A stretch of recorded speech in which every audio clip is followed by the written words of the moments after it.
a una nueva reunión del seminario de trazo, cuyo tema central es realidad, cuerpo, juego y transferencia en tiempos de conectividad digital.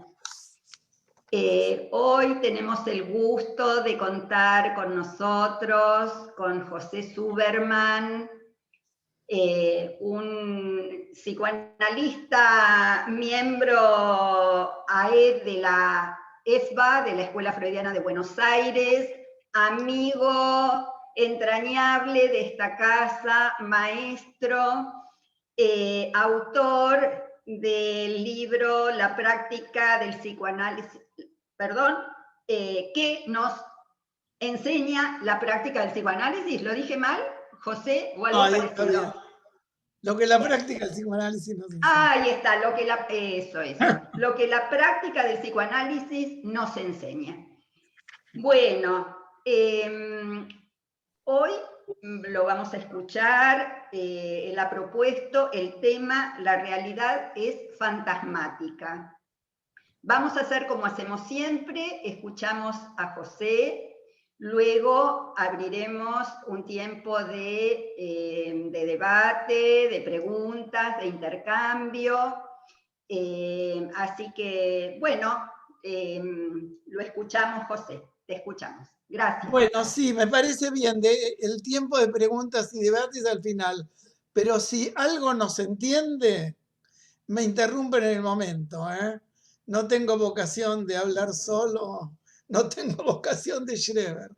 Así que si por ahí me lacanizo un poco y no me suele ocurrir, pero me puede pasar, así que si jugamos así, si no se entiende me interrumpen, pero lo que me quieran discutir o las preguntas las dejamos para el final, como dijo Silvia.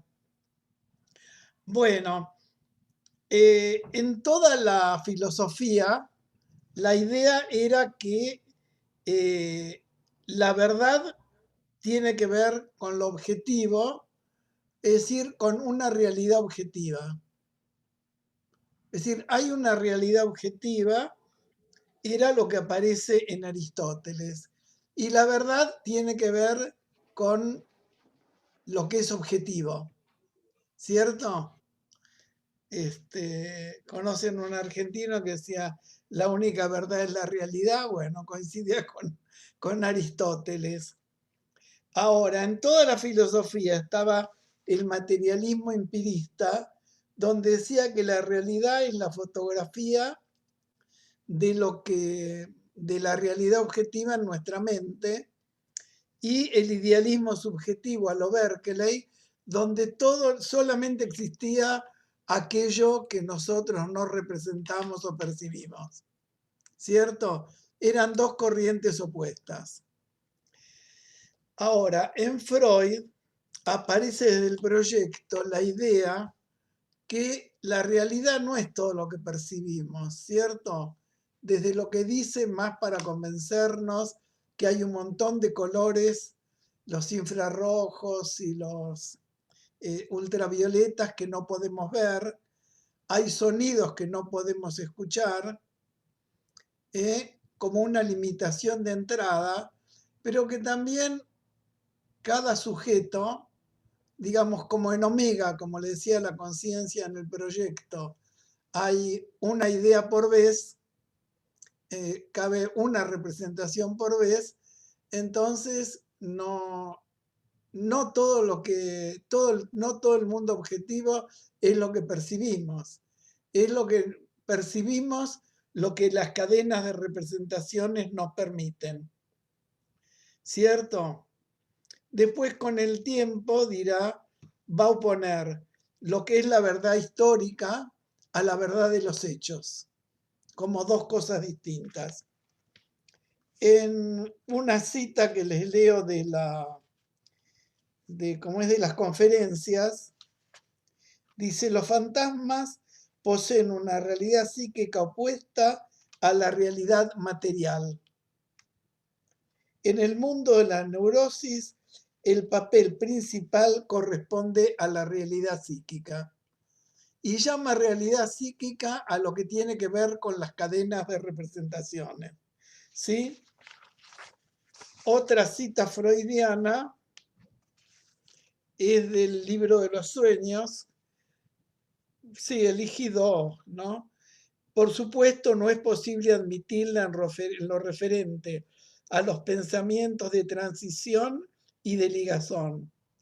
Pero cuando nos hallamos en presencia de los deseos inconscientes, llevados a su expresión última y más verdadera, nos vemos obligados a decir que la realidad psíquica constituye una forma particular de existencia que no se debe confundir con la realidad material. ¿Eh? Hay una realidad psíquica que no hay que confundir con la realidad material. Lacan en esta línea va a coincidir, y bueno, ustedes conocen las citas, que la verdad está en lo que se dice, ¿no? O que la verdad se dice siempre a medias. Es decir, nadie puede decir toda la verdad. Bueno, nadie de los conocidos puede decir toda la verdad. Y cada vez que alguien habla, dice 50% verdad, 50% mentira. Freud lo tematiza con dos ejemplos contrapuestos, que Schreber en su delirio dice que Schreber en su delirio dice una verdad sobre la relación con el padre, y también que el presidente de la Cámara, cuando dice habiendo quórum suficiente, queda cerrada la sesión, digamos, también está diciendo la verdad de su deseo. Cada uno que comete un lapsus o aún un delirante, todos dicen alguna verdad, aun cuando mienten. ¿Cierto? No hay forma de mentir, dice Freud. Tú me dices que vas a Lemberg para que yo crea que vas a Cracovia, cuando en realidad vas a Lemberg. No era al revés, pero bueno, sé igual. Entonces, como nos ocupamos del sujeto, nos importa definirlo desde nuestra práctica. Es decir, para un psicótico, la realidad no es la realidad objetiva, es lo que alucina. Su realidad es que la Virgen le dijo que nos tiene que transmitir la verdad de Jesucristo a todos nosotros, ¿verdad? O que los de la Suprema Corte de Marte lo enviaron para hacernos entender una nueva legalidad, para recordar a algunos de los pacientes que atendí en el Moyano cuando era residente y un poco después. En cambio, para un neurótico, la realidad es fantasmática. No percibimos la realidad objetiva. La casa de ustedes no es la misma para ustedes que para la mucama, para el que es dueño de casa que para los hijos, ¿cierto? Cada uno la va percibiendo distinto. El lugar de trabajo, qué sé yo, la facultad, no es la misma para el profesor, para el estudiante o para la ordenanza, aunque objetivamente todos podemos reconocer como lugar la facultad. Sin embargo, no es la misma facultad para el profesor, el estudiante o la ordenanza, para decir algún ejemplo.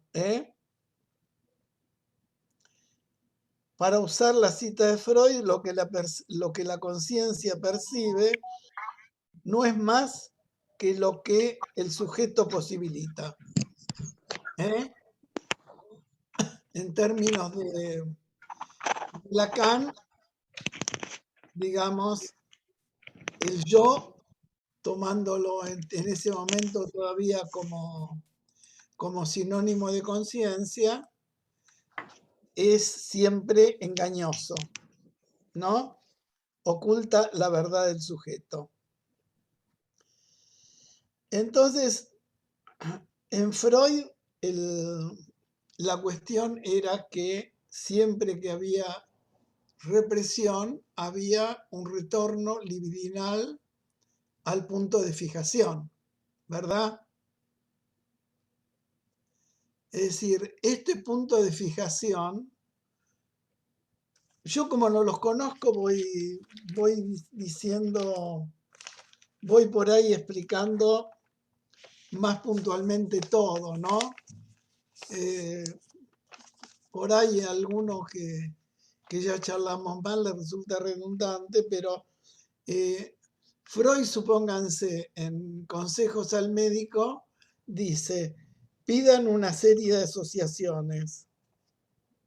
El paciente asocia libremente, pero si no se levanta la represión y no se resuelve el síntoma, pidan otra serie de asociaciones.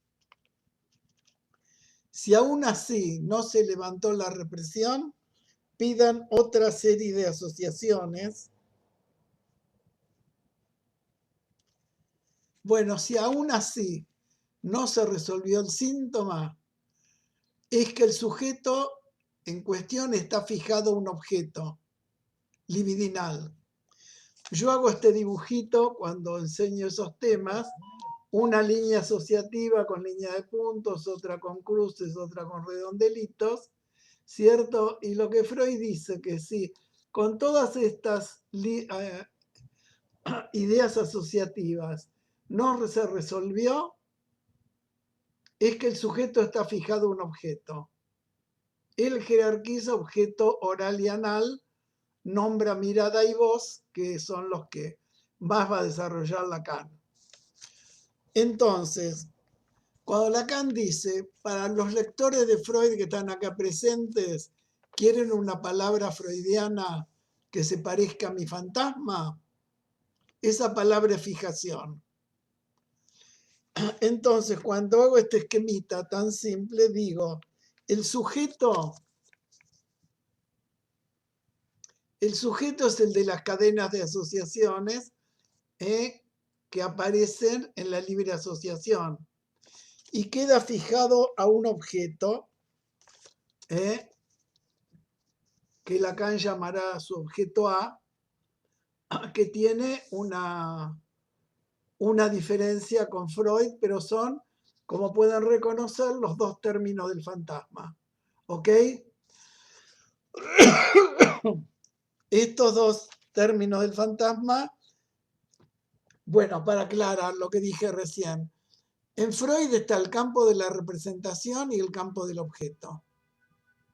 El campo de la representación es representación de palabra lo que se dice, representación de cosa lo que se escribe. El campo del objeto es lo que se goza pero no se termina de decir. Freud mismo dice, nadie puede terminar de describir todo el gusto que siente por algo, refiriéndose al oral. Eso se lo lee en la cara del nene que mama, ¿verdad? Pero hay algo del orden del objeto que se goza pero no se termina de decir.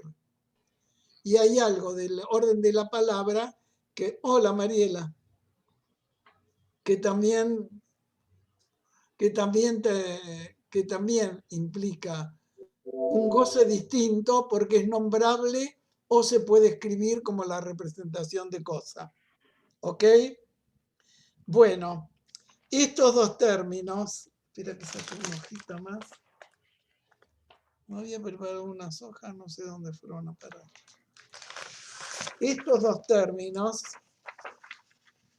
sujeto y objeto, ¿sí? Que terminamos de nombrar citando a Freud, quedan ligados por dos operaciones. La operación de alienación, es decir, un sujeto está alienado a un objeto, que es el punto de fijación. Eso que entre nosotros Isidro Beck llama el goce parasitario, el punto en que quedamos, digamos, gozados por el gran otro. esa fijación oral, esa fijación anal, esa fijación a la mirada o a la voz. ¿De acuerdo? Y otro movimiento, que es el movimiento de separación, que son dos operaciones lógicas, por el cual el sujeto se recupera de la posición de objeto para dar cuentas y hablarnos, y ahí poder entender a qué objeto está fijado. ¿Sí? Sujeto, objeto, alienación, separación. Mariela? No, no me escuchas. Hola. Bueno, de todos modos, a mí me gusta distinguir, aunque Lacan no lo hace, lo que es la fijación al objeto de la pulsión de lo que es la fijación al objeto del fantasma. ¿En qué sentido? Pulsionalmente, el hombre de las ratas, para hablar de algún conocido, está fijado al objeto anal, ¿verdad? No hay duda. Fantasmáticamente está fijado a la rata. La diferencia es que lo que es la analidad la podemos describir igual para todos los pacientes anales. En cambio, el fantasma tiene una singularidad, ¿verdad? El hombre de las ratas puede ser torturado por por la empleada esa que le debe no sé cuántos chelines, ahora me olvidé, ¿cierto? Puede ser torturado por los horarios de tren, puede ser torturado por cualquier cosa, hasta que empieza a revelar cuál es el objeto de su fantasma en análisis, y ahí a poder atravesar eso que lo mantiene torturado. ¿Sí? Entonces, para mí no es lo mismo la fijación pulsional que la fijación fantasmática. Después me dicen si están de acuerdo o no. Pero digamos que esto es lo que importa. Entonces, del lado del sujeto se lee el deseo, como aprendimos todos cuando leímos el libro de los sueños, ¿cierto? Y comprobamos en nuestra práctica. Y del lado del objeto se lee el estilo de goce, que no es lo mismo, ¿verdad? Estas dos operaciones conjugan el fantasma, y de ahí que la realidad es siempre fantasmática. No puedo ver algo que no sea fantasmático. De acuerdo a cómo me sitúo en mi fantasma, doy algunos ejemplos. Esos ruiditos que escuchaba de mi mamá detrás de la puerta cerrada, cuando descubro que no era un quejido, como cuando llegué a análisis, por ejemplo, puede decir alguno, descubro que no era un quejido, sino que mamá gozaba, ahí cambia mi vida para atrás y para adelante y reordeno mi fantasma. ¿Sí? Es decir, si estoy fantasmáticamente ordenado, mi realidad va a ser la del fantasma. Para seguir con los anales, si yo veo que el de arriba caga al de abajo, toda la vida va a estar ordenada por la ley del gallinero, como nos decían en la colimba. El de arriba puede cagar al de abajo siempre. Entonces, todo es una relación entre cagador-cagado en ese ordenamiento fantasmático, y así se ve toda la realidad. Subrayo esto del título que propuse, que la realidad es del fantasma. Cuando Lacan propone esta idea de que el fin de análisis es el atravesamiento del fantasma, ¿sí? Es la idea de que se puede ver de otra manera esa realidad. En el fin de análisis, se lee autrement. Autrement es un juego de palabras que hace como que se lee de otra manera y también se descubre que el otro miente, que no hay ninguna verdad absoluta, ¿eh? Como una vez hablamos ahí en Lazos, que no me acuerdo cómo salió un ejemplo de la Biblia, que Dios dice, soy el único Dios, no le hagan caso a los ídolos de los filisteos, ¿cierto? Entonces, soy el único, como que hay otros. Cuando se pone a hablar, hasta Dios entra en contradicciones. Dice un poco verdad y un poco mentira, ¿eh? Y en todo el Antiguo Testamento está llena de estas afirmaciones como el rezo típico de los judíos, ¿cierto? Escucha Israel, soy el único Dios o Dios hay uno solo, como les guste traducir, y no le hagan caso a los otros dioses, ¿eh? No les hagan caso a los otros, es que hay otros, no soy el único, entra en contradicción apenas habla. Entonces, atravesar el fantasma del fin de análisis es ver otra realidad y de algún modo torcer el destino. ¿Sí?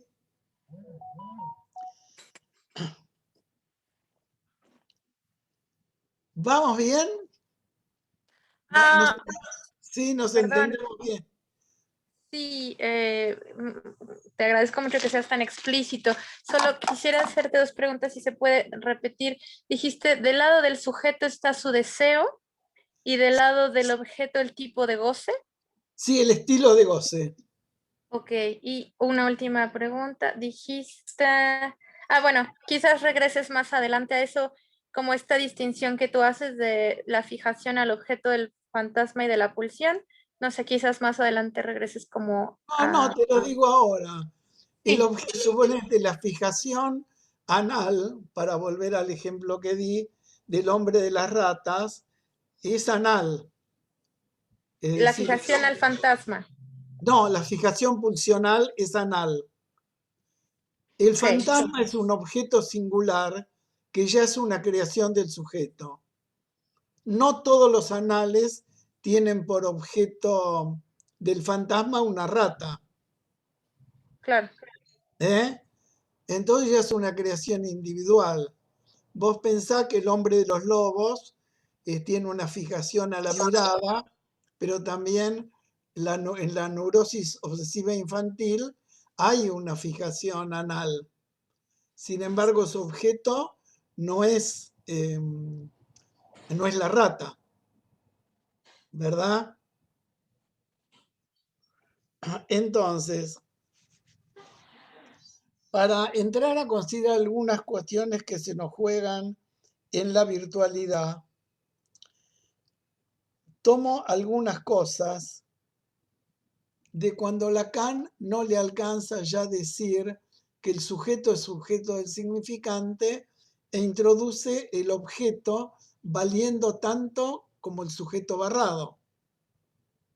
El sujeto no es solo sujeto del significante, sino que también el objeto al que está fijado tiene el mismo valor que el sujeto barrado. ¿De acuerdo? Entonces, esto para mí, ¿por qué tiene importancia? Porque el analista es convocado al lugar de hacer semblant de A, dice Lacan. Ahora explicito.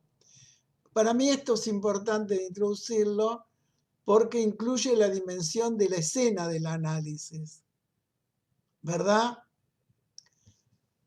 Encontré una palabra de Freud que prácticamente equivaldría a esto de hacer semblant, que lo digo en francés porque en castellano hacer semblant, viste, semblantear es como caretear, es otra cosa. ¿Eh? La palabra en Freud que encontré es Verkleidung, que el analizante lo viste, Kleidung es vestiduras, lo va vistiendo, el Fer lo va vistiendo como los objetos que quiere transferir. Es decir, un analizante nos puede vestir, nos puede hacer representar al padre, a la madre, al hermano, también a una boca, a un sorete, a una mirada o a una voz. Esto se descubre en la escena del análisis, no en la cadena de significantes. Y voy a esto, digamos, yo creo que nos va a dar el... Sí, voy a esto ejemplificando con los 5 objetos. Vieron que Lacan pone, cuando termina el seminario de la angustia, pone los 5 objetos: oral, anal, mirada, voz, ordenados por el falo imaginario. Este grafo se ve. Un poquitito más cerquita de la cámara, ¿podés acercarlo un poquito a la luz? Sí. Ahí se ve un poquito más atrás ahora. Ahí, perfecto. Oral, anal, mirada, voz, sí. Y el fi que los ordena. Sí. Claro, hay una enseñanza especialmente, se lo escuché a Miller cuando vino a Buenos Aires en el 81, después de la muerte de Lacan, donde instaba a ubicar un solo objeto del fantasma, pero puede haber una combinación de objetos, como el hombre de los lobos, el objeto anal y el objeto mirada quedan combinadas, o un paciente mío que era psicólogo y, bueno, con buen tino nunca se dedicó al psicoanálisis, le costaba sostener transferencias, pero organizaba eventos de presentación de productos. Los preparaba bien, investigaba muy bien el producto, preparaba muy bien el evento y de repente, en lo mejor de lo mejor, se tenía que mandar una cagada ante el público. Lo cual no sé cómo decir, me producía, ¿cómo se dice chiquito?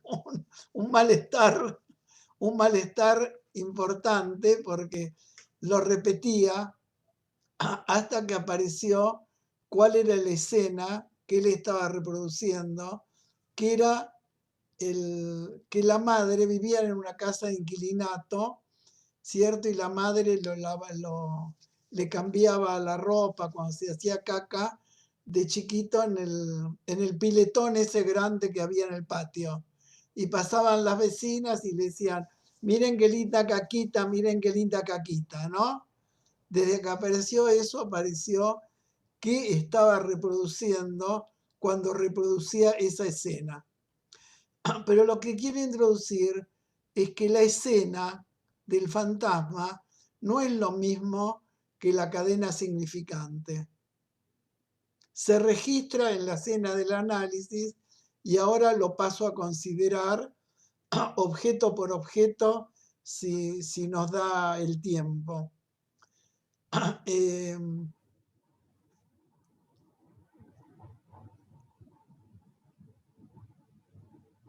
Sí, bueno, empiezo.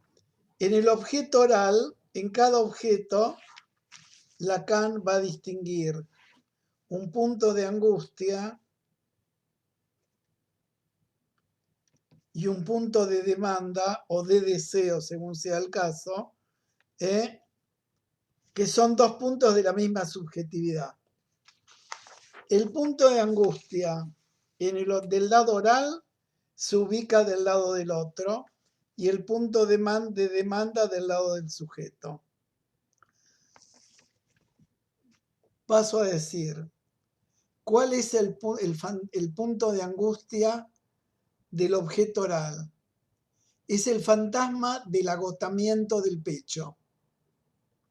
Pero el fantasma del agotamiento del pecho, digamos que no hay para mí, no es solamente un chico anoréxico como los que veíamos, o no, un chico en inanición, como veíamos en la casa cuna, ¿cierto? Que bueno, el sujeto es sujeto de la demanda del otro. Si no hay una mamá que le dice chupame, no se inscribe del lado del sujeto la pulsión oral. Los labios son un vacío, no son un agujero por el que circula la energía de la pulsión oral. Entonces un nene que no mama. Me acuerdo perfectamente cuando el profesor Albores de pediatría se desesperaba porque ponía suero salino, suero glucosado, proteínas, por acá por la cremallera, le daba todo lo que el sujeto necesitaba y los chicos no mejoraban. Y al tiempo lo agarraba una voluntaria, esa de guardapolvo rosa, lo acunaba, qué sé yo, lo que le hacía, le cantaba, qué sé yo, y al tiempo el nene agarraba la mamadera y empezaba a engordar. Para él, tan profundamente biologista, lo desesperaba esto de poder entender de que no somos sujetos de la necesidad, sino que somos sujetos del deseo del otro. Te cubren todas las necesidades y no engordás. La voluntaria te canta 2 cantitos y empezás a engordar. Entonces, para no empirizar, que es fundamental, la noción de objeto oral, digamos que el fantasma del agotamiento del pecho lo sintetizo con una frase: no hay más para mí.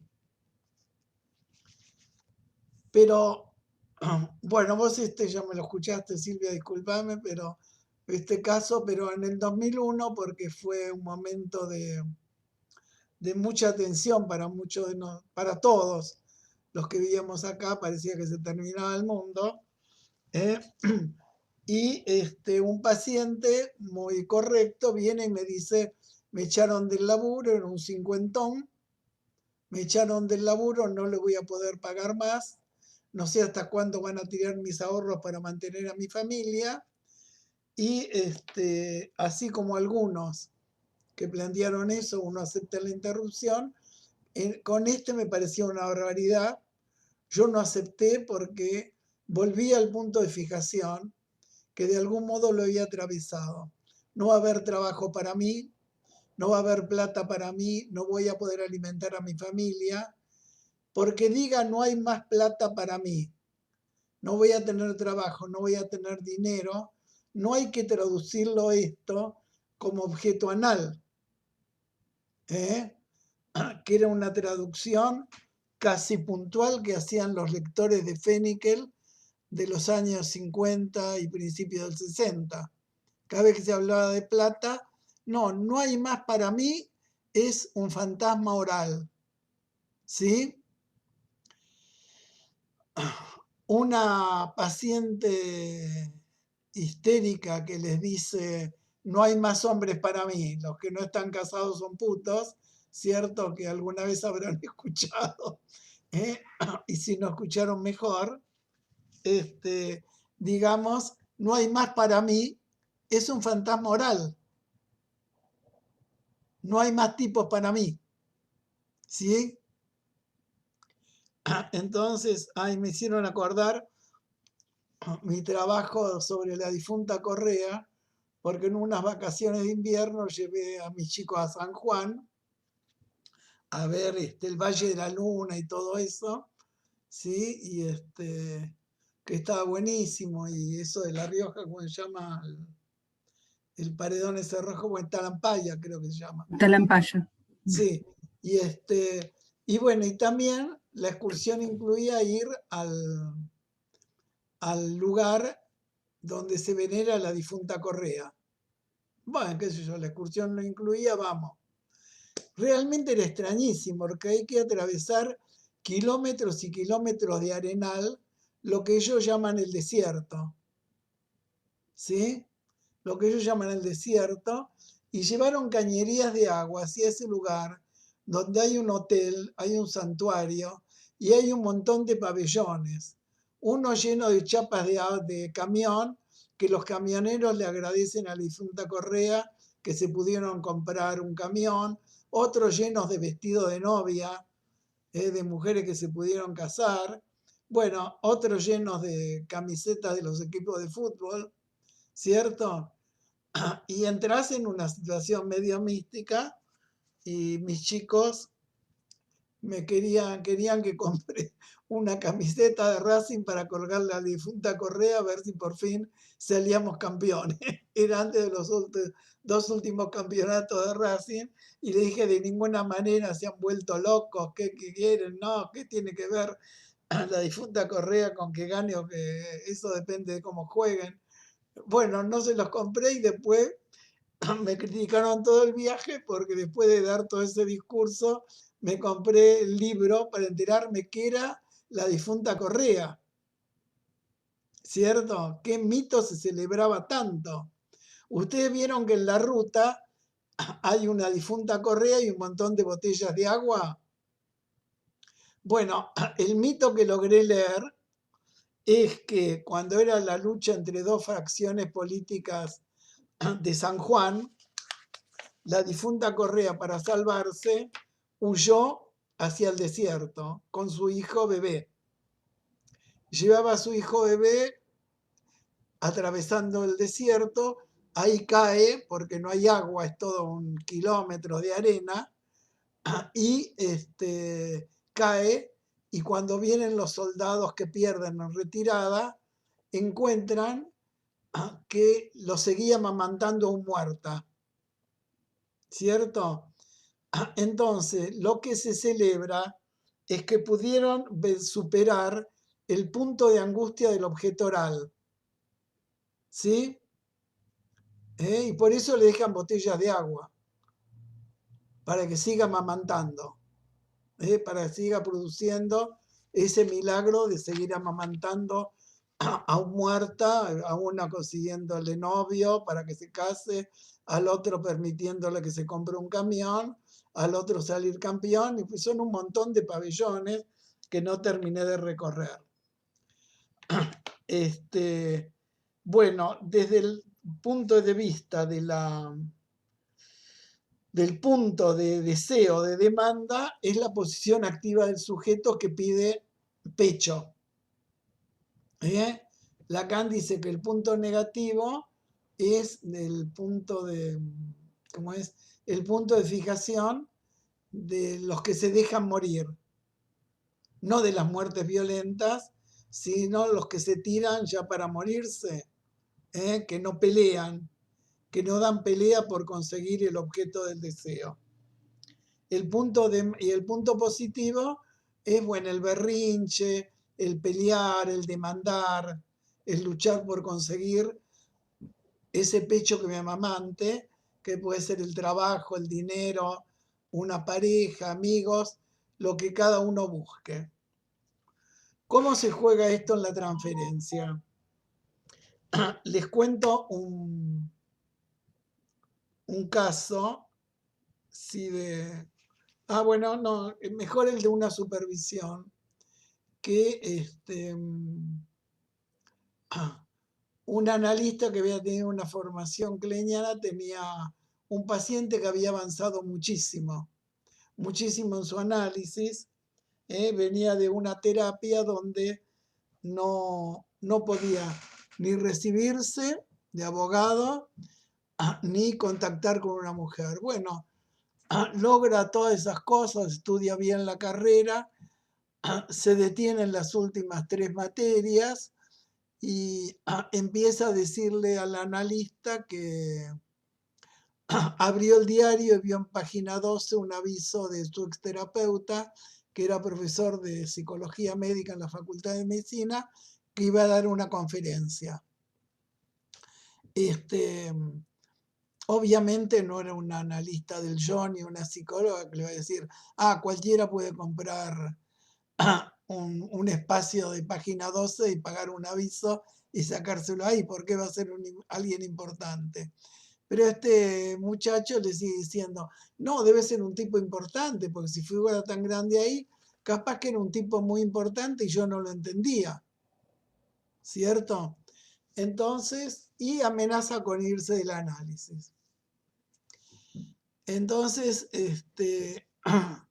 la analista, ni corta ni perezosa, le dice, con lo que dice está desvalorizando todo el trabajo que usted y yo hicimos aquí durante años. Y queriendo alzar una terapia que me dijo centenares de veces que no le sirvió para nada. Bueno, vuelve a la siguiente supervisión, sigue enojada con el paciente, que le dice que él superó muchas cosas en análisis. A esta altura ya había podido dar las materias, ¿cierto? Se había recibido de abogado, no sabía bien qué hacer. Dice, pero este problema de piel que tengo no lo pude resolver. Esta dermatitis que tengo nunca la pude resolver, así que en vez de gastar en análisis voy a ir a un homeópata. Ella, más furiosa, le dice que está desvalorizando todo el trabajo que hicieron durante años allí, ¿cierto? Y bueno, como nos llevábamos bien, yo la respetaba mucho, esta analista, aunque tenía una formación distinta que la mía, siempre preparaba muy bien las supervisiones, con dedicación, con interés. Y le digo, bueno, lo único que falta que le digas es, usted caga sobre mi pecho y en vez de la ansiada leche recibe su propia mierda, que era una interpretación cliché de las épocas en que me inicié, ¿cierto? En vez de recibir mi ansiada leche, la leche que le ofrezco, usted caga sobre mi pecho y recibe su propia mierda. Bueno, se rió y le dije, escúchame, no te enojes, no hables mucho. Me acuerdo que le dije, Dios te dio 2 orejas y una sola boca para que escuches el doble de lo que hables. Cállate un poco y escuchalo más. Bueno, me hizo caso y después, a la supervisión siguiente, me cuenta que, que lo llamó un primo paterno para decirle que murió el papá, es decir, que tenía el mismo apellido que él, un hermano del padre, que era abogado. Y le dice, mira, falleció papá y la verdad que no tengo ganas de regalar toda la biblioteca de él a una institución. Era arquitecto el muchacho. La verdad que te querría dar toda la biblioteca a vos, si aceptás. Viste, sos el sobrino, tenés el mismo apellido, casi las mismas iniciales que él. Digamos, bueno, se encontraron a tomar un café, él aceptó y le dice, che, lo que era tu vieja cuando éramos chiquitos, íbamos los domingos con mi vieja a buscarlo a tu papá y a vos para ir a la cancha, y cuando tu papá te quería llevar, tu vieja decía, pero che, ¿lo vas a llevar a la cancha con este frío? ¿No ves que es asmático? ¿Lo querés matar al nene? No, no, no, se queda en casa. Y no te dejaba ir. Y en verano decía, con este calor, ¿no ves que es asmático? ¿Qué querés? ¿Que se deshidrate?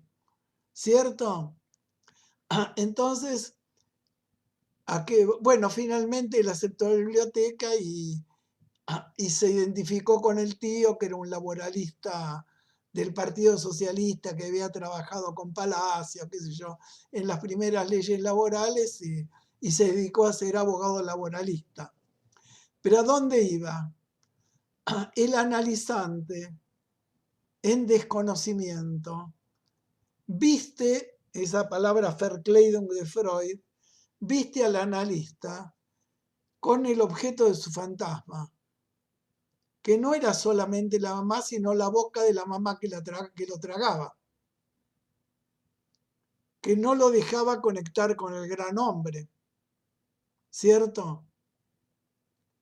Entonces la cuestión, ¿te imaginas que una vez que entró en esta línea interpretativa, nunca más nombró al profesor de psicología médica, nunca más nombró al homeópata? Empezó a ver cómo armaba su boliche de abogado laboralista, ¿cierto? Cómo estudiaba eso, cómo armaba su estudio, y dejó de pensar en irse del análisis.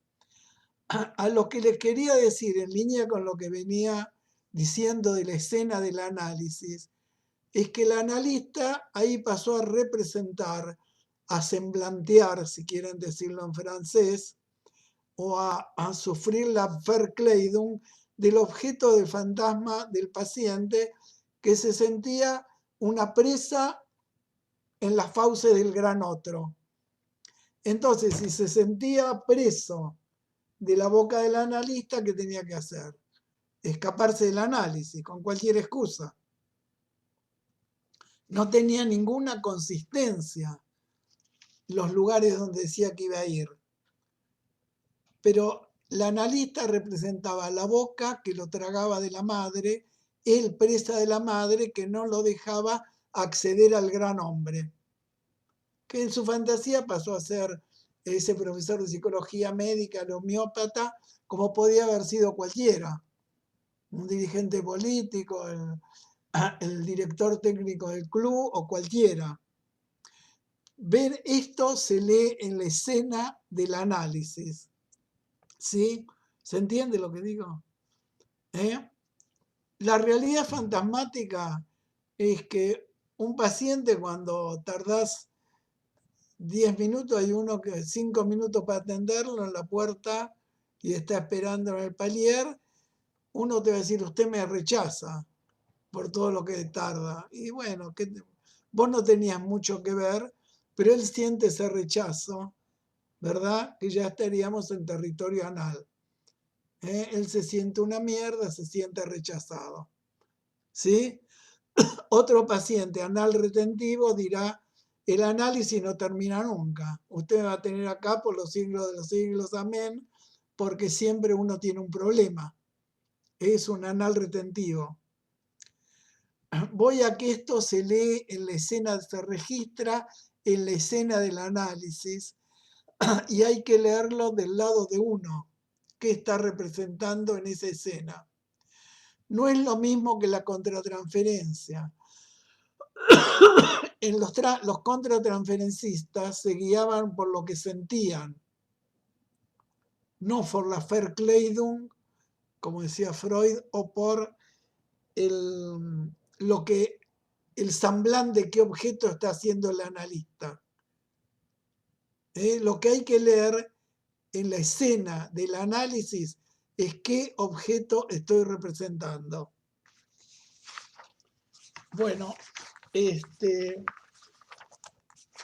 no sé si ir diciendo objeto por objeto, digamos, lo hago un poco más rápido para ir a la pregunta. Entonces, en el objeto anal se invierten. El punto de angustia está del lado del sujeto. ¿Sí? ¿Se ve el esquema, el cuadro que estoy armando? Punto de angustia, punto de deseo, de demanda. Un poquito más cerca, a ver.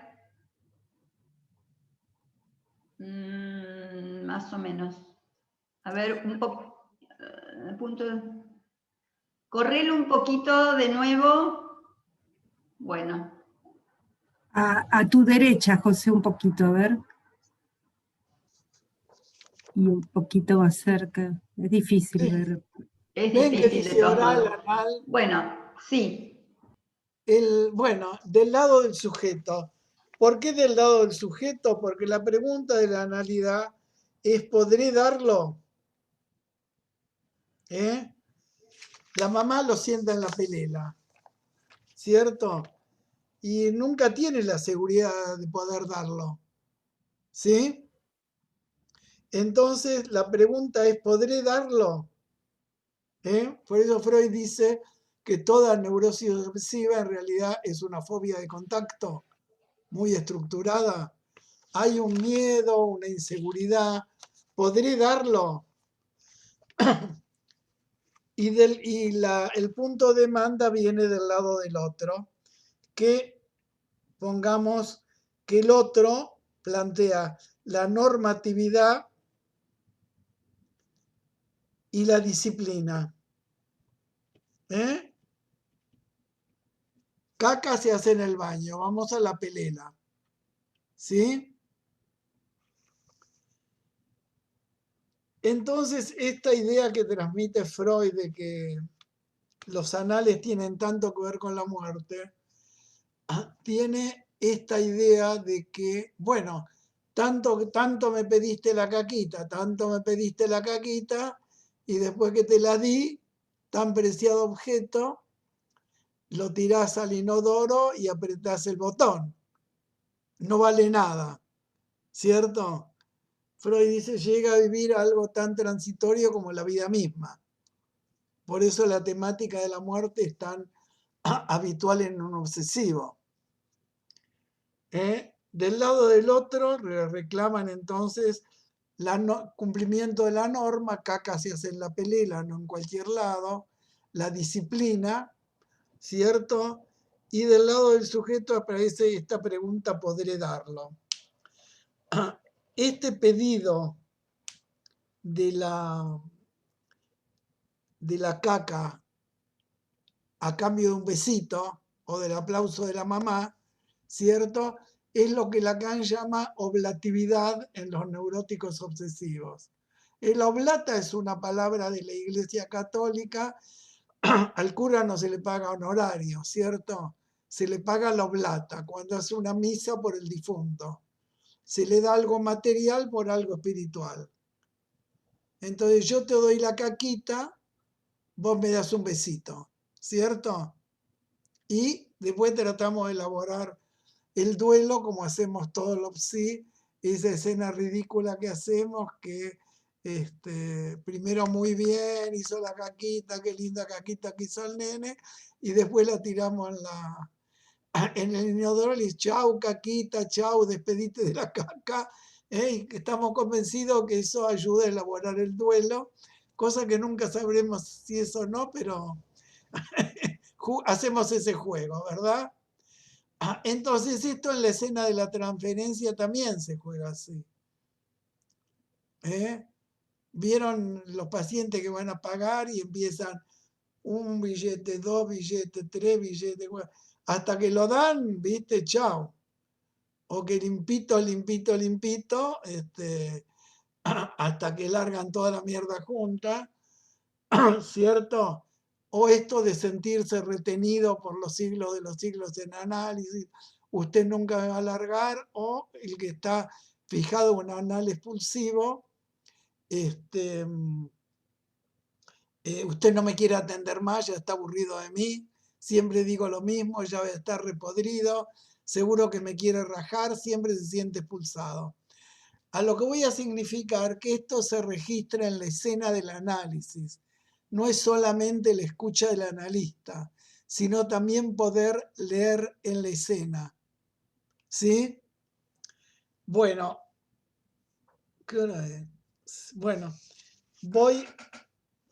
los otros dos objetos son la mirada y la voz. Lacan va a decir que en la mirada y en la voz, el punto de angustia y el punto de deseo, porque mirada y voz hacen al objeto del deseo, oral y anal objetos de la demanda del otro, ¿sí?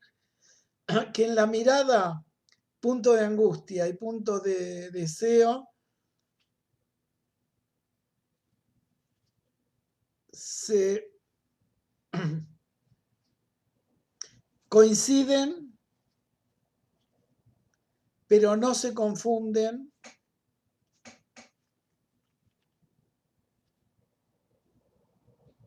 del lado del otro, del lado del gran otro.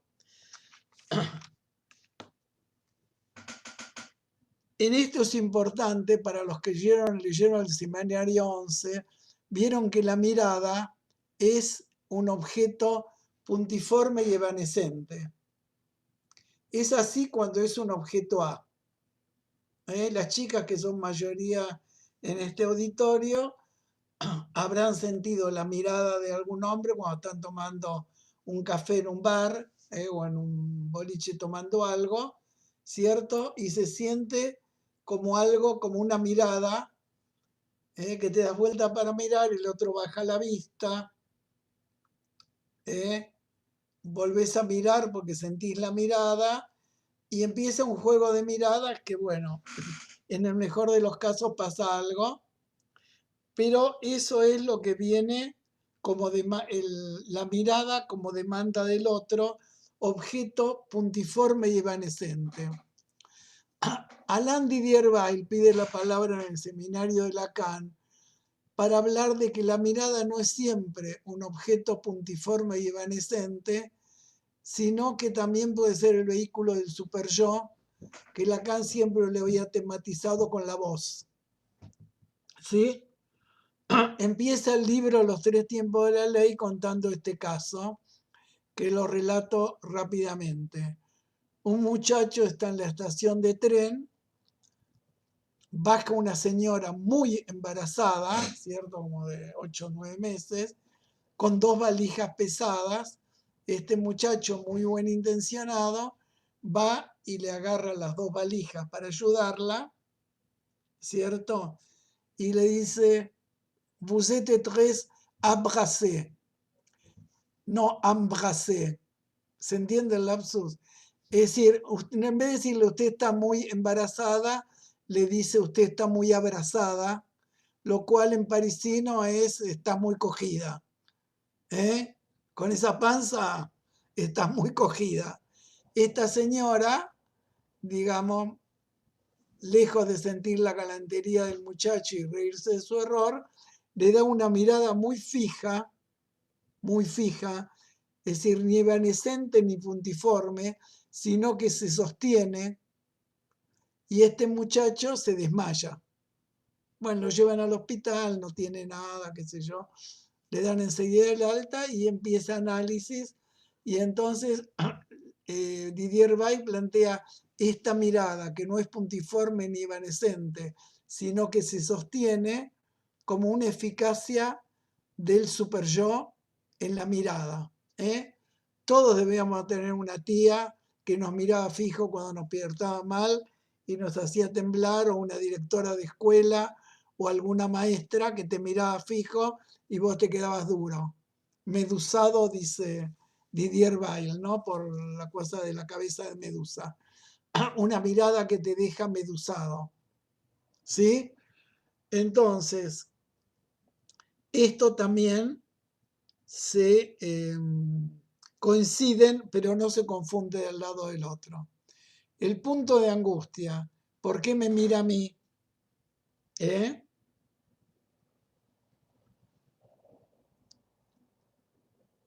¿Por qué soy mirado? O el punto de deseo, solicitando la mirada del otro, los dos vienen del lado del otro, ¿sí? Coinciden pero no se confunden. Es decir, ustedes que hacen niños saben, cuando los chiquitos empiezan a caminar, ¿verdad? Caminan unos cuantos pasos y si la mamá los deja de mirar, o el abuelo los deja de mirar, se sienta, ¿no? Y no es que lo tenés de una soguita que le da seguridad. Es la mirada del otro que le permite sostenerse caminando. Es un objeto puntiforme y evanescente. Si desaparece, se sienta. Ve que lo seguís mirando y sigue caminando. ¿Sí? Un punto de fijación a la mirada del otro sería, bueno, si es una mirada fija que no cae nunca, es como el caso de este muchacho, pero también el punto de fijación de la mirada puede ser alguien como la Mirta Legrand, que vos la ves siempre igual. En el teatro, en los almuerzos, en la cena, siempre está perfecta, ¿cierto? Siempre está perfectamente vestida. La mayor parte de nosotros no salimos igual si vamos hasta el supermercado a trabajar o una fiesta. Directamente cuando ves a un compañero de trabajo en un casamiento, pareces otra, ¿no? Le decía a tu compañera, vamos cambiando el look, no estamos fijados a una mirada. ¿Sí? ¿Ok? ¿Sí? Sí, me acuerdo de una paciente que siempre me decía doctor, doctor, comenzamos la sesión, muy formal, muy formal. Y un día cuando todavía usaba la estufa de gas, entonces no sé qué pasaba, que había poco gas, se prendió, no sé. Entonces el paciente anterior deja la puerta entreabierta, ella entra, espía así, y yo estoy en 4 patas arreglando, viendo cómo arreglo la estufa y le agarro un ataque de risa que no podía parar, ¿viste? Le cambió la escena, se cayó el doctor, es un tipo que está en 4 patas, para ella era, qué sé yo, como para un británico era la reina de Inglaterra cagando, más o menos, ¿no? Igual de, uy, perdón, me puse en confianza, pero bueno, no fue tan grosero. Eh, digamos, lo pudo soportar eso y le vino muy bien. El objeto voz coinciden pero no se confunden del lado del sujeto. ¿Eh? ¿Qué quiere decir esto? Que, digamos, el objeto invocante yo lo siento de mi lado. ¿Sí? Imagínense una fiesta con un DJ que no registra la edad de los que festejan. ¿Eh? Me pasó una vez con un cumpleaños de 70, porque no me invitan más a los cumpleaños de 15, no sé qué estará pasando, pero hasta el año pasado que me invitaban a los cumpleaños de 70, bueno, había un DJ que metía todo, ¿viste? Rock nacional, todo eso, y nadie salía, todo el mundo seguía chusmeando, hasta que la hija de la cumpleañera se avivó y empezó a poner los discos que ponía la madre en sus cumpleaños, cuando no ponía DJ, y todo el mundo salió a bailar. Por eso la voz es pulsión invocante. ¿Eh? Es la pulsión invocante. Hasta, sí, cuando hacíamos en el Moyano, cuando empezamos a hacer la comunidad terapéutica, hasta los catatónicos, cuando ponías música, podían conservar el ritmo, lo cual me maravillaba, que era una idea que le encantaba a Pillon. Vieron que Pillon, aparte de posición esquizoparanoide y depresiva, incluía la posición patorrítmica y daba mucha importancia cuando en una sesión cambiaba el ritmo del discurso, idea que me encanta aún hoy. Y cuando cambia el ritmo dice te despierta, y es así. Y entonces salían a conservar el ritmo, no hablaban, pero conservaban el ritmo. Era una maravilla ver eso para mí. Entonces, la voz no es lo mismo que el significante, que la palabra. Ay, bueno, cuento otro caso, pero bueno, me empiezo a poner nervioso porque no nos va a alcanzar. Bueno, llegamos a donde llegamos. La voz no es la palabra. Les cuento el caso de un odontólogo que empezó a ir a los seminarios en la época de Alfonsín. ¿Se acuerdan cuando Pacho O'Donnell era ministro de Cultura? Daba el San Martín para conferencias de psicoanálisis. Venía todo el mundo, desde los jubilados que tenían frío en la calle y venían ahí que estaba calentito, hasta estudiantes interesados del tema, analistas de experiencia. Era una cantidad de gente enorme, una mezcolanza. Bueno, él empezó a venir ahí y siempre hacía preguntas, intervenciones muy ruidosas.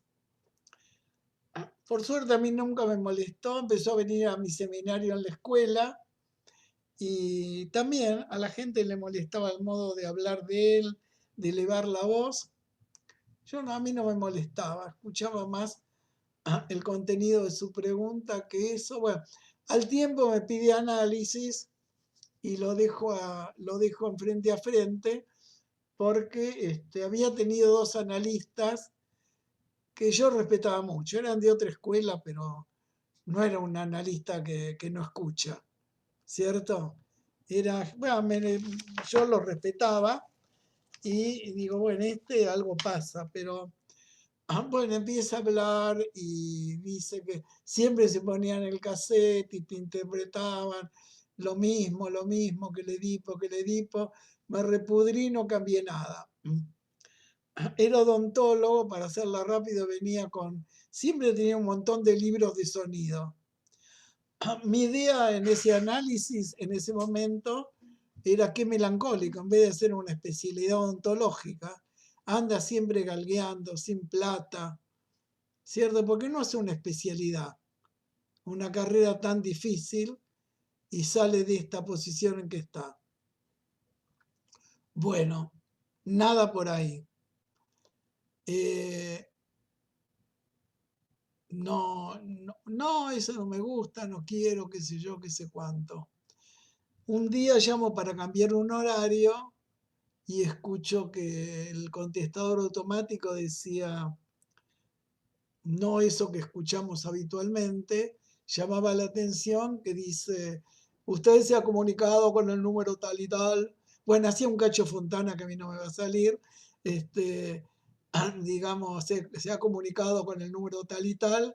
A la brevedad le responderé el llamado, si me deja su número, mas lamentablemente no podré devolverle el importe. ¡Ja, ja, ja! ¿Cierto? No era un llamado común, ni tampoco era la voz con que hablaba. Era una voz impostada. Bueno,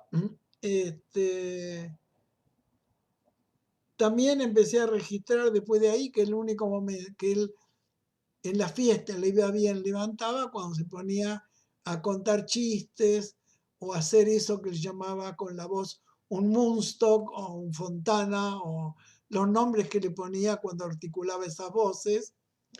Y bueno, un día me empieza a hablar mal del padre y yo le digo, bueno, pero tu papá compró esa casa, no era tan inútil como decís vos. Compró esa casa porque se ganó la lotería, ¿o qué te crees?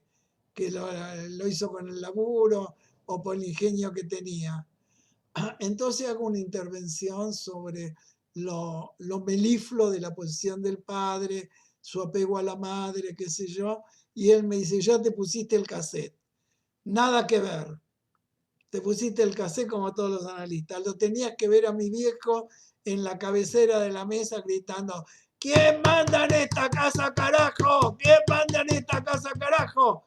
Entonces le digo, bueno, ahí se me separan la palabra de la voz y le digo, si les pregunta, sí, la voz de tu papá era potente, tenés razón, pero si les preguntaba a ustedes quién manda en esta casa es porque no sabía. ¿Se entiende?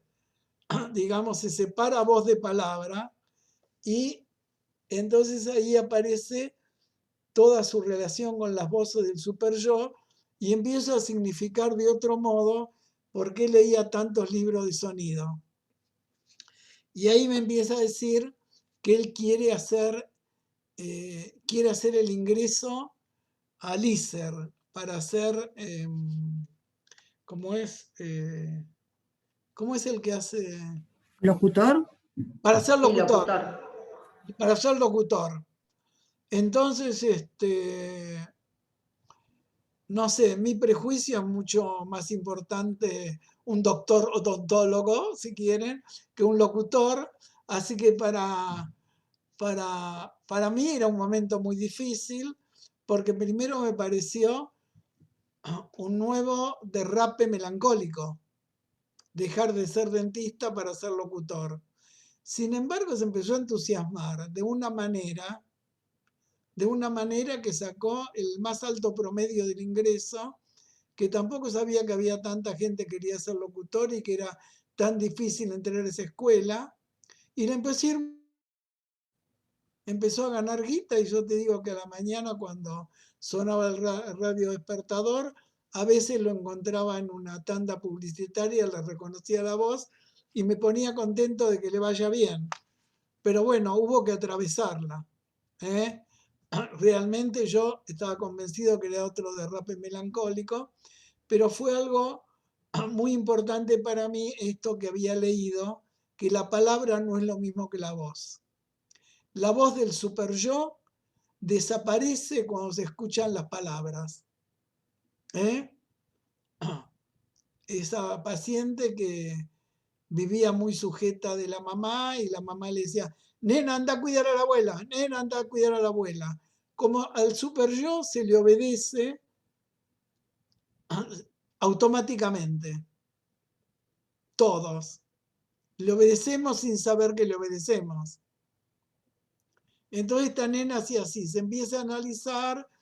Bueno, un día dice que no pudo, que no va a llegar a una materia del CBC ya, y otro día que no hubiera el cumpleaños de 15 de una amiga, bueno, una chica que le hicieron dar grados libres, estaba en el CBC con 15 años, casi 16, y dice, ay, no voy a poder ir al cumpleaños de mi amiga porque tengo que cuidar a mi abuela.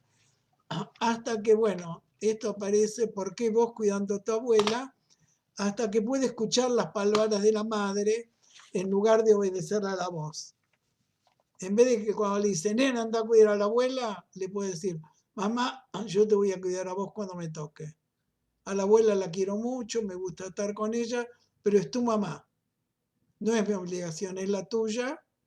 Y bueno, un poco como se había enervado su analista, que era yo, le digo, vas al cumpleaños de tu amiga, ¿cierto? En ese exceso que a veces me habita, le dije así como indicación. Pero bueno, y en este muchacho, digamos, lo curioso fue cuando pasó de ser pasivo de las voces del super yo a poder jugar con la voz, era así, tenía el cuello pegado. Y de repente le apareció el cuello, fue una maravilla. La distancia entre el hombro y el oído tenía otra pinta. Cuando empezó a jugar con la voz, pero ¿ven el valor del objeto en la escucha del análisis y el valor de la escena? Bueno,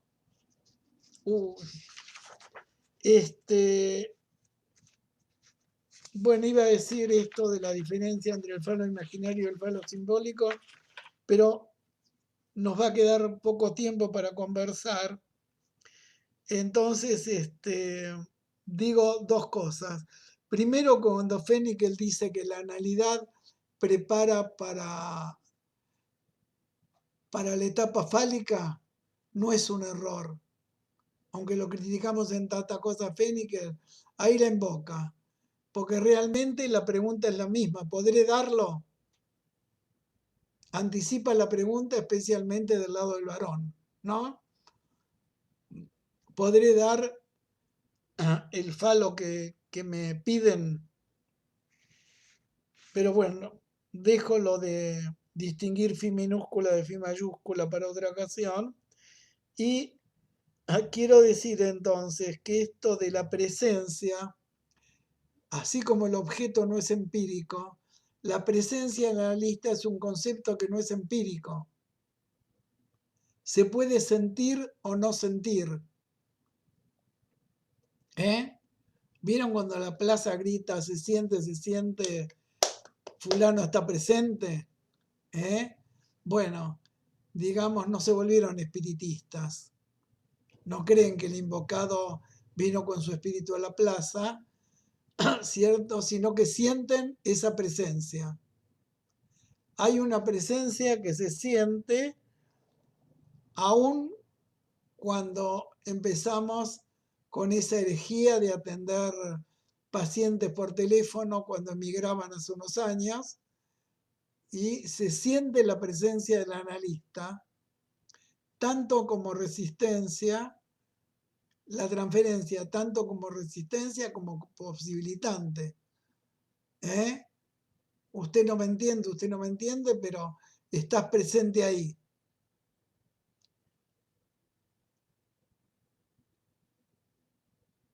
Esto lo digo, que la presencia no es empírica, porque hay pacientes que vienen regularmente al consultorio a la hora fijada, pagan bien, y sin embargo no sienten la presencia del analista. Por eso el análisis no se mide por horas, como decían los didactas, que hay que tener tantas horas didácticos.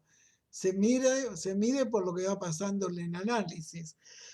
Entonces, la presencia tampoco es empírica, y esto es importante para esta época de virtualidad y en relación a la convocatoria que hacen. Ni el objeto es empírico, ni la escena es empírica, ni la presencia es empírica. Hace a momento de la subjetividad. Les cuento uno más que me vino a la memoria en un conversatorio que hicimos con el grupo de psicoanálisis de Tucumán. Un analista cuenta el caso de un chico que cuando empezó la pandemia y empezaron las sesiones virtuales, la madre aprovechó para sacarlo del análisis, ¿cierto? Nunca fue con mucha convicción, pero a los 2 o 3 meses lo llama y le dice: licenciado, yo quiero que tenga 1 o 2 sesiones al menos, y lo convenza porque me ha puesto una carpa acá en medio del comedor. Y nosotros tenemos un departamento chiquito, y él ha puesto esta carpa acá en medio del comedor, y no podemos vivir así. Quiero que tenga 1 o 2 sesiones para convencerlo que la saque de ahí. Bueno, él, como un analista, le dice: bueno, señora, yo puedo darle 1 o 2 sesiones virtuales, conversaré con él, veré de qué se trata. Bueno, el nene le cuenta en la sesión virtual por Zoom que le dice: ¿por qué pones la carpa ahí, que tu mamá está tan enojada, tan molesta con esto? Dice: ay, pues como están todos juntos en casa y todo el día hay tanto barullo, yo armé mi casita en la casa. Mi carpa en mi casita en la casa. Y de ahí en más siguió todo ese proceso de individuación en que venía, de poder separarse del otro, armando su casa en la casa, y poder jugar con el analista también por Zoom. Esto en que Lacan insistió tanto, que no se trata del encuadre sino del dispositivo. No es encuadre, como decía Blecher, lugar, tiempo, dinero, lo que marca el análisis, sino el dispositivo freudiano de que hay uno que habla, que es el sujeto, y otro que escucha y pasa a semblantear el objeto del fantasma en la escena del análisis, como decía hace un rato. ¿Sí? Bueno, sí, me interrumpo acá porque tenía más preparado, pero bueno, prefiero que conversemos un poquito, porque ya marca 7:29 el reloj. Prefiero que me pregunten algo para quedarme con la idea si sirvió para algo lo que hablamos o no. Bueno, escucho yo ahora. Bueno, sirvió para mucho, José, así que vamos a dar lugar a las preguntas, comentarios, como hacemos siempre, abren los micrófonos para preguntar y los vuelven a cerrar. Creo que Nora ya estabas, ¿no? Dale. Hola José, ¿qué tal? ¿Cómo estás? Bien, lo mejor posible. Bueno, 2 cosas quería preguntar. Una es, vos dijiste que el falo simbólico es el organizador. Si podés referirte a eso. Bueno, me lleva a querer distinguir el fi minúscula del fi mayúscula. El fi minúscula es el falo imaginario, ¿cierto? Con el que se manejaba Freud. ¿Qué es? Que el más fi, el que está preso, el más fi, como decía Freud, el que lo tiene miedo a perderlo. ¿Sí? Y el que está preso del menos fi, está preso del penis night, traducido entre nosotros como envidia al pene. No discutamos la traducción. Que con cualquiera de los con cualquiera de los 5 objetos de Freud, ustedes, qué sé yo, con hijo, el que tiene un hijo tiene miedo que cruce la calle solo cuando es chiquito, ¿cierto? Que dejarlo solo por ahí y que se pierda, y hasta después cuando es más grande, que se vaya con cualquiera. Con el dinero, y el que no tiene envidia al que tiene un chico, ¿cierto? El que con el dinero, el que tiene plata, tiene miedo de perderla y va cambiando de plazo fijo, acciones, bueno, todas esas cosas que mucho no entendemos, ¿cierto? Para plazo fijo sí, pero un poco más no entiendo. Y el que no tiene plata, ¿cómo haces para no envidiar al que lo tiene? Todo lo que tiene valor fálico. ¿De acuerdo? Con el pene lo mismo, ¿cierto? El que tiene miedo de perderlo, lo cual lleva a muchas impotencias. ¿Viste? Como decía un paciente mío, me despierto al palo toda la medianoche y después no puedo, ¿cómo puede ser? Sí, tiene miedo de perderlo de vista y meterlo en esa cueva misteriosa. Miedo a perderlo. Bueno, los que criticaban los que dicen que Freud no podía, trabajaba con el falo imaginario y no tenía acceso al falo simbólico, que se escribe F mayúscula, no es cierto eso, porque el más menos es la mínima diferencia simbólica como el Fordá. Aquí está, aquí no está, ya más menos implica una diferencia simbólica. Así que aunque no tenga la precisión teórica de lo que nos transmite Lacan, no es verdad que eso no permita trabajar. El falo simbólico, les cuento la anécdota de lo que me pasó un día que me invitaron al jardín de uno de mis hijos. ¿Vieron que los chicos juegan al anillito? Bueno, siempre el anillito representa un anclaje real del falo, porque acá está y acá no está. Y los chicos van descubriendo quién tiene el anillito. Es donde la maestra dejó el anillito y es un juego que los divierte durante mucho tiempo. Descubrir dónde está el anillito. Ahí eso es el falo imaginario. Hay un lugar donde está y un lugar donde no está. Más fi, miedo a perderlo, menos fi, envidia al pene, ¿cierto? Ay, lo tuvo Juancito y yo quería tenerlo.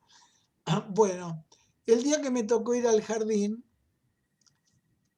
jugaron 3 rondas al anillito, pero sin anillito. Cuando descubrieron que estaban jugando al anillito sin anillito, les agarró un alborozo tremendo. Se pusieron a reír todos divertidísimos, yo incluido, porque, bueno, yo dije, descubrieron lo que es el falo simbólico, que es puramente simbólico, sin tener ningún anclaje real en el pene, en el dinero, en las heces, en el niño o en el regalo, ¿cierto? Sin tener ningún anclaje real, les permitió jugar al anillito sin anillito. Era puramente simbólico. Ese es el falo simbólico que ordena la cadena significante. ¿Te contesté? Sí, ¿te puedo hacer otra pregunta? No sé si hay alguien, no quiero pasar. No, dale, dale. La otra pregunta que te quería hacer era sobre el caso que trajiste del paciente que después de una situación exitosa se mandaba una cagada y que aparecía el recuerdo de que la madre mostraba a las vecinas la linda caquita que había hecho. Te quería preguntar, porque esto era una situación gozosa de la madre, ¿cómo pasaba a ser una situación gozosa del hijo? Es decir, ¿cómo, digamos, se producía esa apropiación de ese goce para el hijo? Por eso lo llamamos goce parasitario. El punto en que quedás retenido en el otro. Ah, ok. Es goce parasitario porque no es que gozás de tu deseo, sino Claro. en el punto en que como objeto, operación de alienación, operación lógica de alienación, quedás retenido en el otro como objeto. Este estaba retenido en el otro como una hermosa caquita, que es lo que mostraba ante el público, y me hacía sufrir como una madre que no goza de eso. La verdad que cada vez que le pasaba eso, mamita, era para macarse. Tanto preparar y después cagarla de esa manera era doloroso. Pero bueno, se atravesó. Bueno, Bueno, gracias. te contesté, ¿no? Sí. Sí, gracias. Bueno, justo lo que no hablé me preguntaste, así que vino barro. Sí, Débora. Ah, sí, dale. ¿Yo? Sí, Ah, dale. sí, perdón. Me resulta muy, muy interesante esto de tener presente lo no empírico de la presencia del analista. Sí. Porque justamente una de las preguntas que nos hacíamos respecto de la virtualidad, la pregunta era si el objeto pulsional atraviesa o no la pantalla. No, Porque veníamos con la hipótesis de que la virtualidad, las relaciones a través de la virtualidad dejan el cuerpo afuera.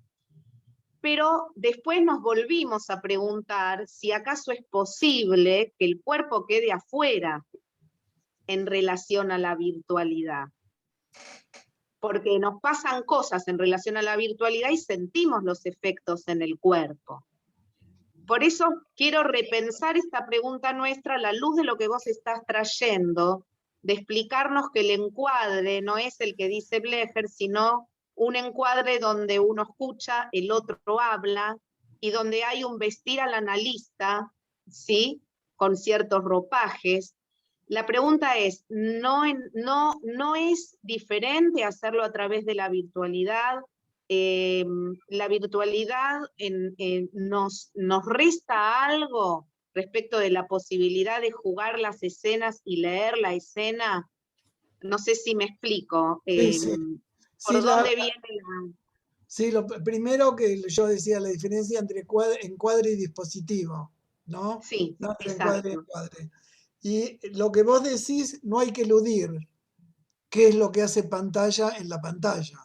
Eso no hay que eludirlo. Ajá. Pero la cuestión es que el cuerpo tampoco es empírico.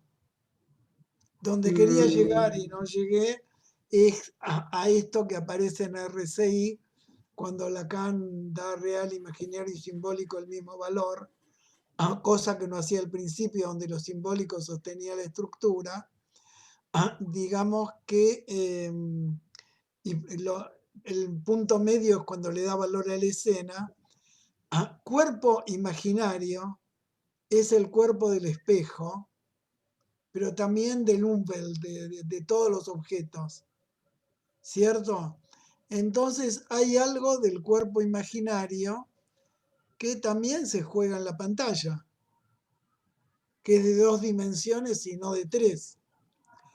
Pero bueno, vos no te vestís igual para tener sesión que para limpiar la cocina, los días que no Sí, vienen a la cama, ¿cierto? claro, claro. Entonces hay algo del cuerpo imaginario que se pone en juego. El cuerpo real es el cuerpo del goce, que nos permite distinguir la zona erógena en cuestión en los pacientes que atendemos por teléfono, como atiendo a los de diván, los atiendo por teléfono, los cara a cara, los atiendo por videollamada o por Zoom, depende como quieran. Y pero digamos, supone esto de quedar tragado por la boca del otro, como el caso que conté de este chico abogado que se quería ir del análisis, eso también lo podés leer en la virtualidad, ¿cierto? Sí, Entonces, sí. cuerpo imaginario, cuerpo real, cuerpo del goce, de la pulsión parcial de la zona erógena, y el cuerpo simbólico es el cuerpo de la palabra, Eso te Sí, lleva a entrar a la catedral y si el guía te dice, aquí yace el cuerpo del general San Martín, vos ya sabés que ahí no quedan más que unos huesos hechos ceniza. Sin embargo, aquí yace el cuerpo. Entonces, cuerpo simbólico, cuerpo imaginario y cuerpo real, lo podés leer en la pantalla. Pero exacto. bueno, digamos, la investigación en curso es qué diferencia hay cuando esas tres dimensiones se transforman en dos y algo del volumen se pierde. ¿Eh? Exacto. Cuando algo del volumen se pierde. Esto, digamos, queda por verse. Yo veo, Bien. suponete, en algunos pacientes fóbicos avanzaron más en la virtualidad que en la presencialidad, porque la mirada del analista, no sé, los pone duros. Y acá a la distancia tenían menos miedo de ser tragados y avanzaron muchísimo más en la virtualidad. Ahora, en otros pacientes, sí, yo siento que no es lo mismo que darle la mano, un beso cuando lo saludo, que decir hola, ¿qué tal? ¿Eh? Digamos que hay algo de... Bueno, dejo en pie la pregunta para no decir muchas cosas en verdador. ¿Qué hace pantalla de la pantalla cuando la dimensión del volumen no está presente? ¿Viste? Porque eso es el nudo el nudo de tres. No es lo Ok. mismo, no es la imagen del espejo, sino que cuando vos ves como el otro respira, viste en la sesión, en el diván, cuando se angustia y empieza, ves las tres dimensiones, que en las dos dimensiones no se registra tanto. Pero dejémoslo como pregunta a ver que cada uno vaya aportando su respuesta y no les adelanto ninguna cosa provisoria que tengo, como es work in progress, como dicen los ingleses. Eso venimos haciendo desde el año pasado y lo vamos haciendo así como un borrador. Por eso largamos ahí lo que nos va ocurriendo paso a paso. Claro, vos pensás que este analista que acepta el pedido de la madre de darle sesiones al chico, pero su interpretación subvierte el orden de la casa. Él sostiene a su analizante como sujeto. No, señora, déjelo tener la carpa ahí porque esta es su casa, en la casa. Se acuerda que se pegaba con todos los chicos para poder diferenciarse del otro del recreo. Acá está armando su lugar. Tratemos de tolerarlo, no es muy cómodo, pero yo sigo trabajando con su hijo si usted acepta. Eso se leyó en la virtualidad.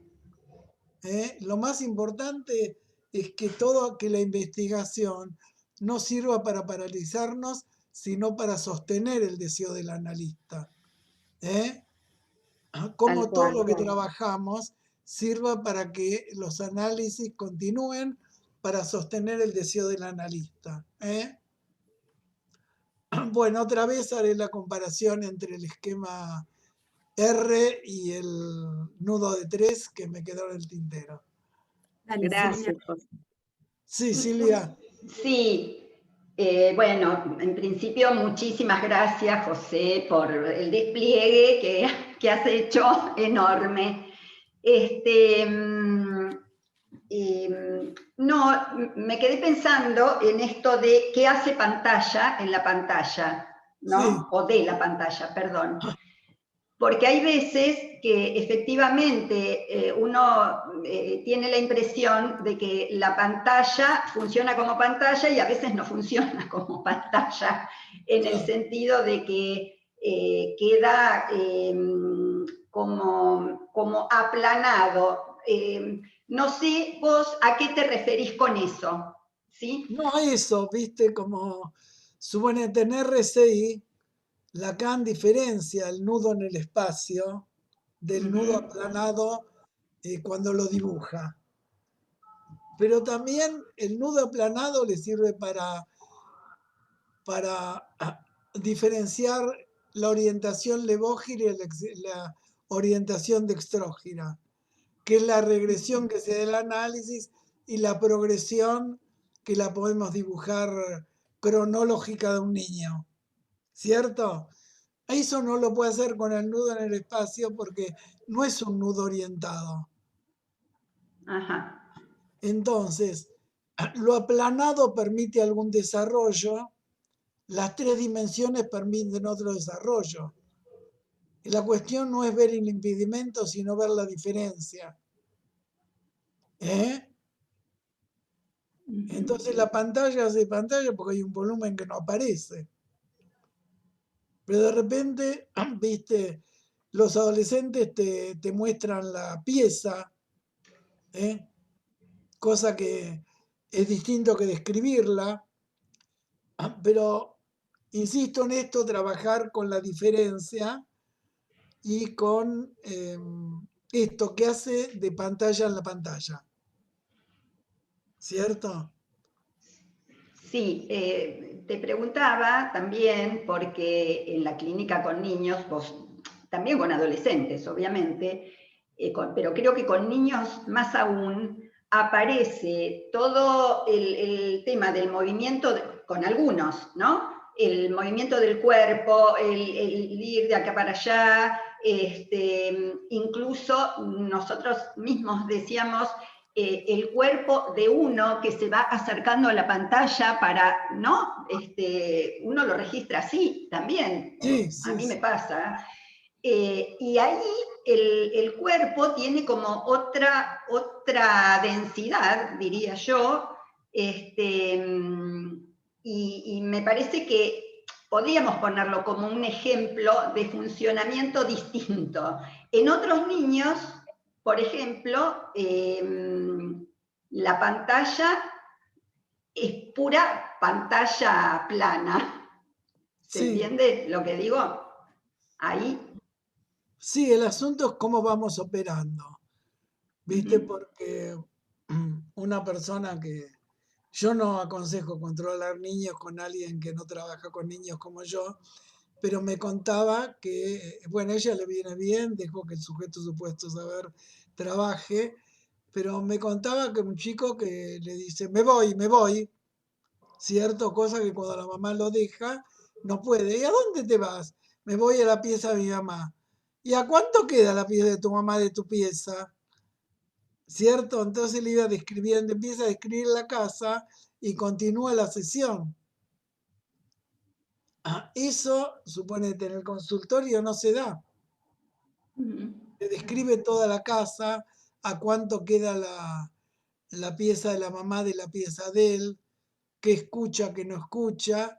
Bueno, la pudo superar esa situación, ¿no? En realidad ella con los chicos se maneja bárbaro, pero de repente eso, suponete, lo descubrió en la virtualidad, no lo hubiese descubierto de otro modo en el consultorio. Entonces trabajemos sobre la diferencia para poder aprender de esta experiencia que no elegimos, pero que pudimos atravesar.